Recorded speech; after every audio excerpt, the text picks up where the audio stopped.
আপনারা দেখছেন PBN Bangla news. ত্রিপুরার বিদ্যুৎ মন্ত্রী আর রাজ্যের মুখ্যমন্ত্রী ডাক্তার মানিক সাহাকে স্মার্ট মিটার বসানো নিয়ে বামুটিয়া পঞ্চায়েতের এক মহিলা সামাজিক মাধ্যমে খোলা চ্যালেঞ্জ জানিয়ে বলেন, স্মার্ট মিটার বসানোর আগে যেন ওই মহিলাকে একটা স্মার্ট ঘর দেয়, অন্যথা তিনি স্মার্ট মিটার বসাবেন না। সাফ জানিয়ে দিলেন বসাতে কোনো রকম দেওয়া হবে না।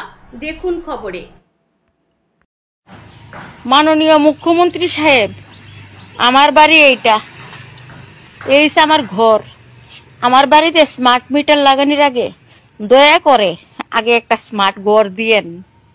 এটা আমার স্মার্ট ঘর না, আগে একটা স্মার্ট ঘর দিয়েন, তারপরে আমি স্মার্ট মিটার লাগামু। আর আমার বাড়িতে আমি ওয়েলকাম জানাই স্মার্ট মিটার আনম। একত্র কথা। আর দুইত্র কথা হইছে, আমি 3 বামুটিয়া বিধানসভা বাগলপুর পঞ্চায়েতের বাসিন্দা। এই আমার ঘর আর এই আমার বাড়ি। আগে আমারে স্মার্ট ঘর দিবেন, তারপরে আমার বাড়িতে স্মার্ট মিটার লাগাইবেন। তার আগে আমি লাগাইতাম না। পারলে আমারে মারলান, ফাঁসি দিলাম, পারলে আমার আজকা বাড়িতে লোক ফাড়াইয়া মারলান।